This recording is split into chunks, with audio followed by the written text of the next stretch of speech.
Coming up on Network Africa. Opposition coalition in Cote d'Ivoire make united call for a fair electoral process ahead of upcoming elections. One candidate claims there's a hidden agenda for the rally. Newly appointed Sudanese Prime Minister Camille Idris calls on countries to stop supporting the rapid support forces over their criminal operations. Plus, Ghana opens its first automobile museum in West Africa.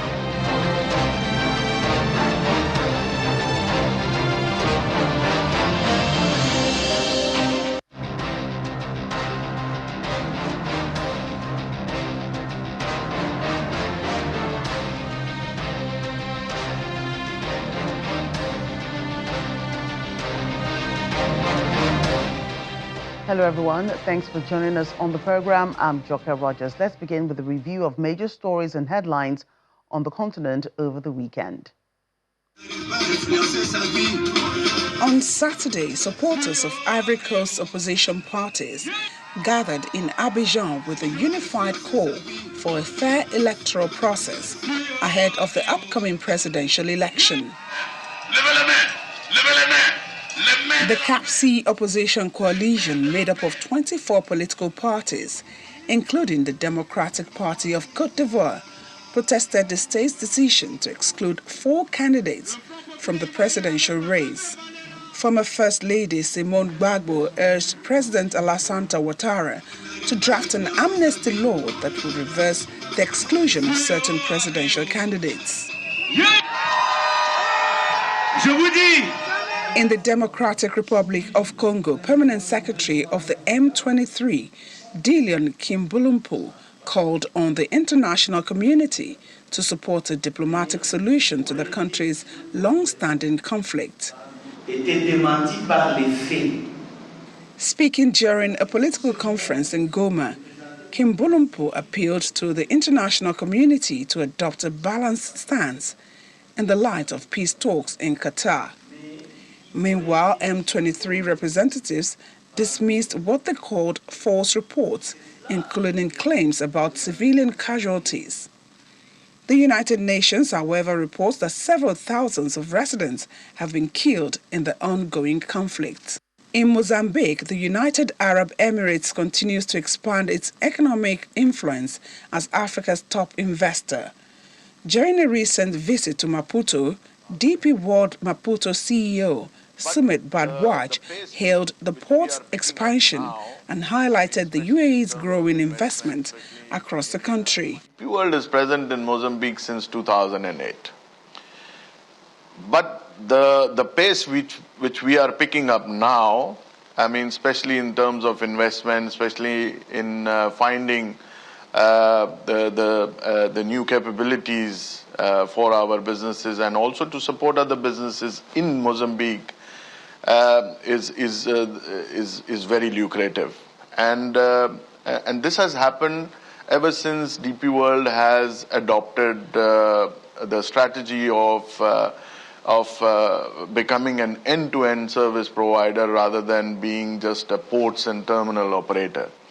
So that has opened new horizons for DP World. Badwaj noted that the advantage of Mozambique's strategic location, which borders 6 countries, is central to the Southern Africa Development Community. He also credited government cooperation as vital to unlocking the nearly $1 billion in infrastructure opportunities.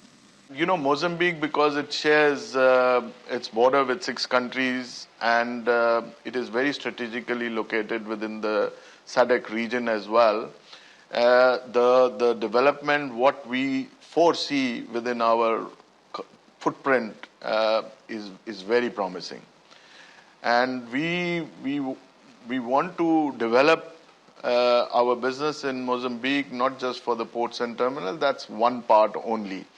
But there is a development happening in logistics sector. We are already operating roughly around 2,500 trucks in the Beira corridor. Yeah, we have marine services here, we have ports, and we have market access, which is helping the trading arm of the community in Mozambique. And I do believe with the Mozambique's strategic location and possibly the willingness or the friendliness of the government now can open the new doors for future investments. One of the investment is definitely the expansion of Maputo container terminal, which is going to completely change the landscape of shipping in the east coast of Africa, from the traditional. So Mozambique definitely is on the card. If everything goes well and it stays, geopolitically the same, I think the future is very bright. The UAE is now one of Mozambique's top 5 trading partners, with bilateral trade rising steadily. In Nigeria, close to 200 people are now known to have died in the floods that hit Mokwa, a town in Niger State in the north-central region. The death toll has been rising since the incident last Thursday, with confirmed number of casualties inching towards 200. The floods, said to be the worst the area has seen in about 60 years, swept through the districts of Tifin Maza and Anguan Hausawa after torrential rains. Mokwa district head Muhammadu Al-Kiyu said in order to prevent disease in the area, authorities will soon start digging out corpses buried underground. Some local residents say the flooding was so devastating because a nearby dam had burst. This has not been confirmed. Health volunteers on ground who spoke to our correspondent about relief for victims.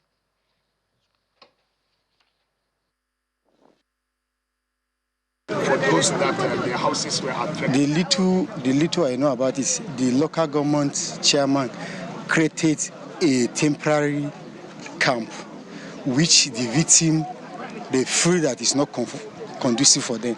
So any of them turn up because there's no toilet, there's no source of water. The only thing I'm seeing they are bringing is bread and soft drink and tea.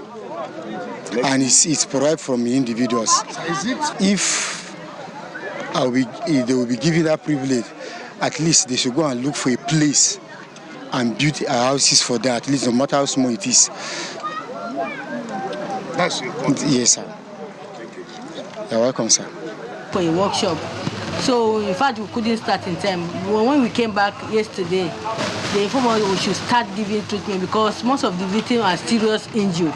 So we should give them treatment. So our AGA gather drugs and give it to us that we should be here immediately so that we'll be giving to these victims that are having problems. So in fact, most of them they are at home. They're not here because they asked them to come to the camp, but they stay at home. So now we are not here so that all of them will they will assemble here. We give them treatment and please government should help us too because the drugs we are having is not much. Government should please assist us with some drugs because most of the drugs is not available, and the small one we have, we are lacking. So government should help us with money, with drugs, with food, so that they will help these victims. They really need our help. It's one of the developing stories coming out from Nigeria. Stay with us on Channels Television. We'll keep you updated on those casualty figures as the day goes on.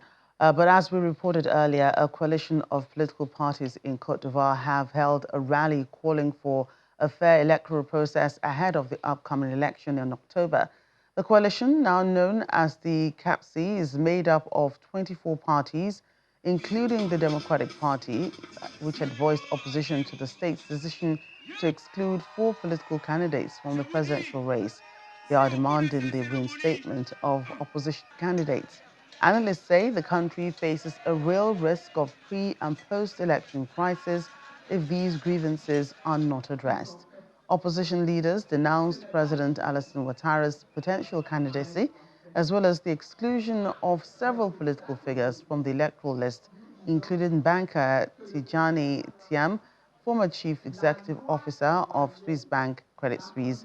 To allow the candidacy of all political leaders, the country's former First Lady, Simone Gbagbo, asked President Alassane Ouattara to write an amnesty law that will erase everything The coalition strongly criticizes the Independent Electoral Commission, considering it biased. The presidential election in Cote d'Ivoire is scheduled for October 25, 2025. The Coalition for a Peaceful Alternation, known as CAP in Ivory Coast, was formed on March 10, 2025 to confront the presidential majority bloc. It brings together a number of opposition figures, including former political figures such as Pascal Afen Nguesson, Charles Bleu Goudé, and former First Lady Simone Gbagbo. Alassane Ouattara became president of Cote d'Ivoire in May 2011 following the 2010 presidential election. That election was marked by a violent protest election crisis or post-election crisis that pitted Mr. Ouattara's supporters against those of outgoing President Laurent Gbagbo.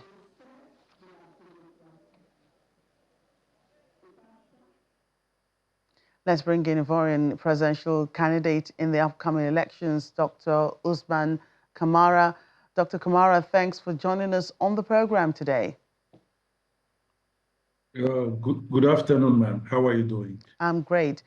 Let's get on with it. You don't agree with this rally organized by the coalition of political parties, even though you are also in the opposition. Why is this? The reason is simple. You see, in the Ivory Coast, most of these parties are playing a game.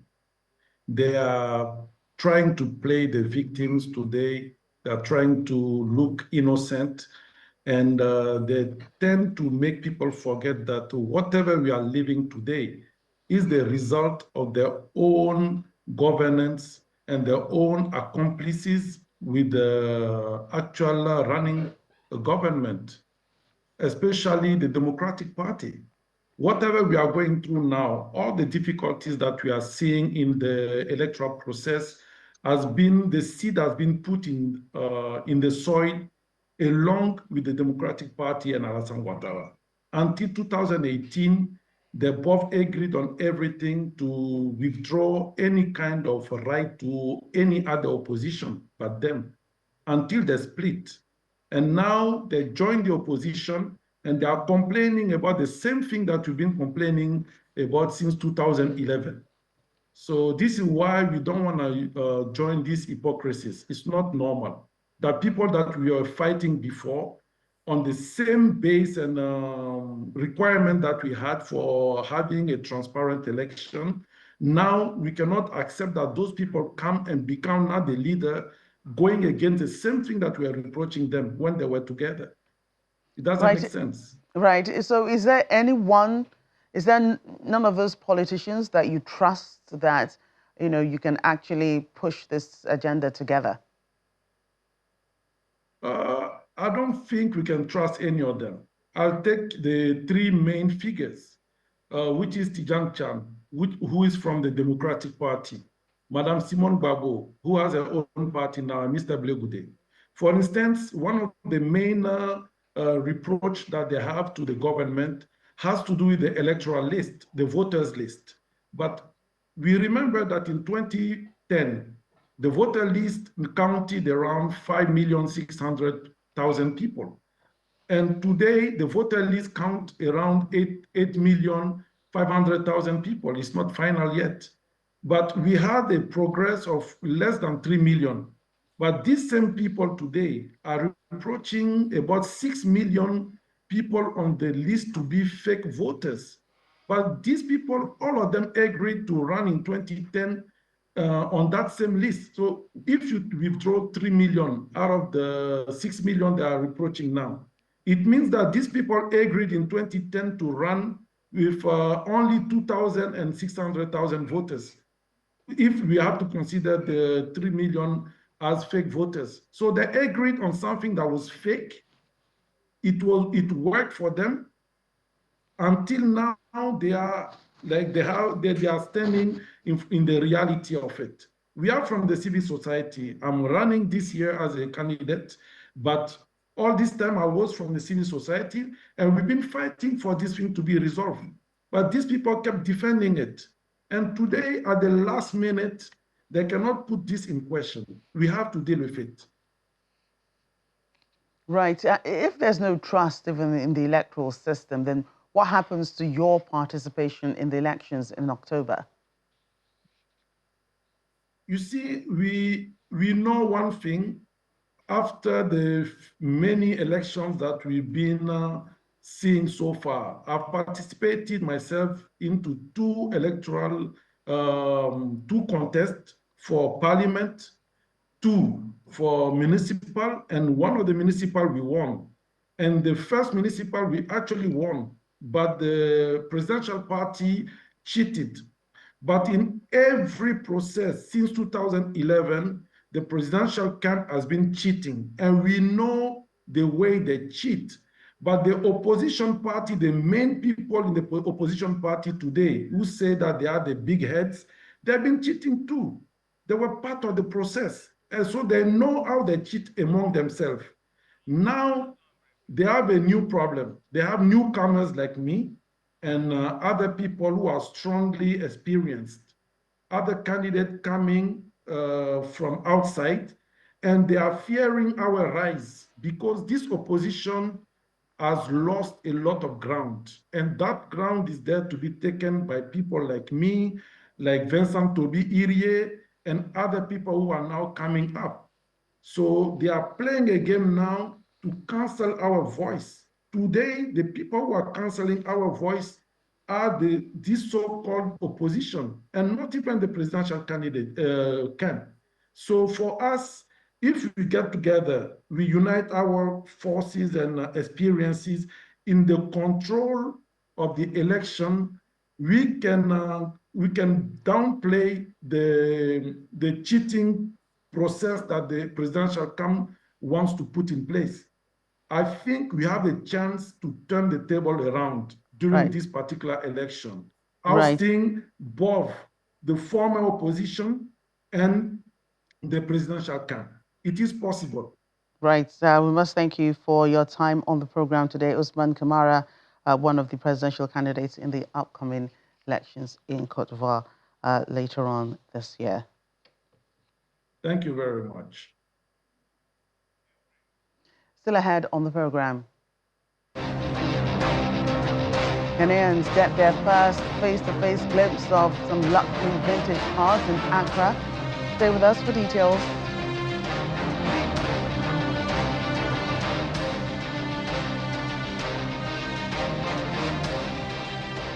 Welcome back. Sudan's newly appointed Prime Minister Camille Idris has called on countries supporting the rapid support forces to seize criminal operations. In an address on Sunday, he says Sudanese national security and state authority are completely upheld by eliminating the rebellion and all forms of insurgent militias, urging countries that support these militias to completely cease criminal operations and targeting countries that plan, finance, and cooperate in their execution. Separately, Mr. Idris said he hopes to serve the nation and the Sudanese people with the utmost sincerity and dedication. Sudan's government has accused the UAE and neighboring African states, including Chad, Libya, and South Sudan, of supporting the RSF throughout the conflict. Sudan plunged into civil war in April 15, 2023, when simmering tensions between the military and the RSF exploded into open warfare in the capital Khartoum and other parts of the country. At least 24,000 people have been reportedly killed, although the number is likely to be far higher. More than 14 million people have been displaced and forced from their homes, including over 4 million who streamed into neighboring countries. The elderly in Malawi are not immune from accusations of witchcraft, leaving them vulnerable and left to fend for themselves. One young woman is breaking with tradition and helping put smiles on the faces of these people and food in their bellies. In rural Malawi, a young woman is offering sanctuary to elderly people who have been ostracized and abused due to accusations of witchcraft, charges often rooted in myth, cultural misconceptions, and illiteracy. Volunteers are seen preparing and serving porridge to nearly 80 elderly residents. Some are seen sitting together, and singing outside the foundation's residential compound. I started my Mbambande Foundation in 2020. Founder of the center, Deborah Mbali, says, I started my Mbambande Foundation in 2020 because I looked at the abuse elderly people are going through in this area and Malawi at large. She says they were neglected because of old age and accusations of witchcraft, so I thought of giving them a home.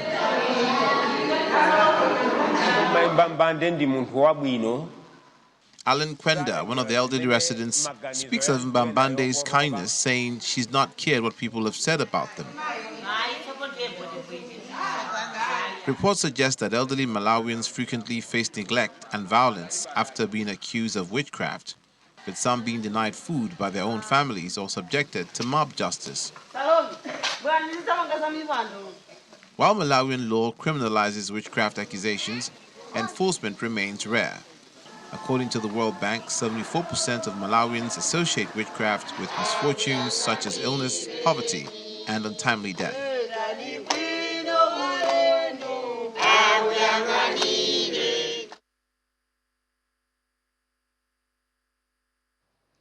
Back in Nigeria, the Lagos state government has announced plans to commence distribution of 80 million clean cooking stoves this month. The State Commissioner for Economic Planning and Budget, Mr. Okwe George, who made this announcement during a press conference in Alausa Ikeja, says the initiative is targeted at women to improve their health and well-being.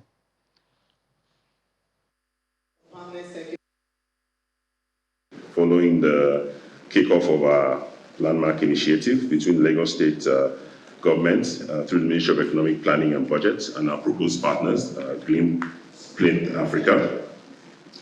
For us, this partnership is more than a formal agreement. It's a strategic leap forward in our quest to build a greener, healthier, and more inclusive Lagos. The 80 million Clean Cook Stove Project Paris Agreement crediting mechanism is not just the largest clean cooking initiative in the world.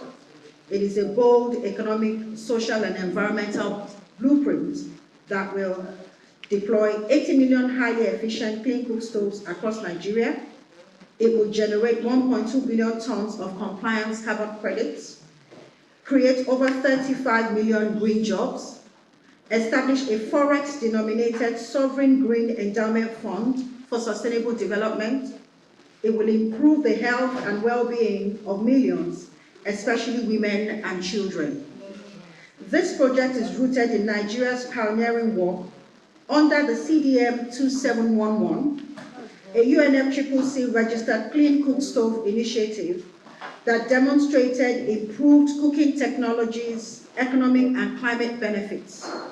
Today, we scale up that legacy with an ambitious plan to provide free clean cook stoves to vulnerable households across Nigeria, ensuring lasting economic and social transformation. Lagos will spearhead the deployment of the first 8 million free clean cook stoves, with distribution set to commence in June 2025, starting in Mokwa. We have seen firsthand the impact of solid fuel-related cooking, both on the health and the economics of households. About a third of the income of disadvantaged households is spent sourcing cooking fuel, and this project, for instance, aims to reduce that by over 90%. So that means if a household is spending 1,000 naira on cooking, that number drops to 100 naira. There is also the potential for massive job creation. We're estimating about 35 million green jobs to be created alongside this project. And essentially, this cuts across industry from assembling, repairing the stoves to jobs within afforestation, reforestation, and other nature-based solutions. The end aim is to generate valuable carbon that can be sold on the international markets, and this is a minimum quantum of about 1.2 billion tons.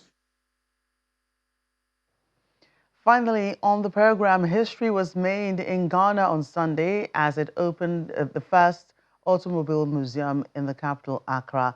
The idea of this museum came from acclaimed entrepreneur Dr. Osei Kwame, well known for his leadership of the Despite Group. Those present to witness the feat got a chance to view his private vintage collections. The Automobile Museum, the first even in West Africa, features an impressive private collection of vintage and classic vehicles, such as a 1936 Mercedes-Benz 500K, a 1932 Ford Deuce, a 1958 Chevrolet Biscayne, a 1986 Mercury Tiffany, and many more. They're now on display to the public for the first time.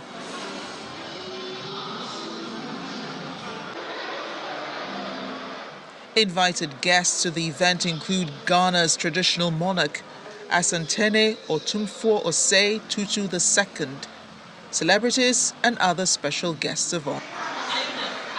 Guests could not help taking photographs of the awe-inspiring collection. This is one of the Ghanaian actor and comedian Richard Kweku Asante, also known as Calibos, described the museum as one of the modern states of art, praising its unmatched status in West Africa. This is one of the modern states of art, yes, as you can see, despite Automobile Museum. So far in West Africa, I can tell you for a fact that you can't find this anywhere else. My general impression is just wonderful. I mean, coming in here, seeing cars that you can only see on televisions, on movies, yeah? In movies and all that. You're seeing it here, you can touch them and feel it. It's something you should watch out for, yeah. Other respondents noted the careful attention to detail and its potential as a major tourist draw, and another said they had not seen anything like it before. This place is one of one. I don't think there's anything like this here in Ghana or the whole continent of Africa. The cars are very beautiful, and you can tell that attention to detail has been put into place when making this museum. Everything looks amazing, and I'm sure many people would want to come and see this place and even ride in the cars. So I can say that they've done a very good job putting this place together. We haven't seen anything like this before in Africa. I stand to be corrected. But this is massive, and I'm so proud of Dr. Osei Kwame Despite for making this huge for us, because this is a museum, auto museum in Ghana. So I'm urging each and every one, wherever you are, come to Ghana, come and experience this, because this is magnificent. The opening of the Despite Automobile Museum is expected to boost Ghana's cultural and tourism profile, while offering valuable educational opportunities for car enthusiasts, students, and historians. Dr. Osei Kwame Despite, whose inspiring journey from cassette seller to business mogul is widely celebrated. He also leads the Despite Group, which encompasses Peace FM, UTV, Neat Foods, and Best Point Savings and Loans. That's Network Africa. Thank you for watching. I'm Dr. Rogers.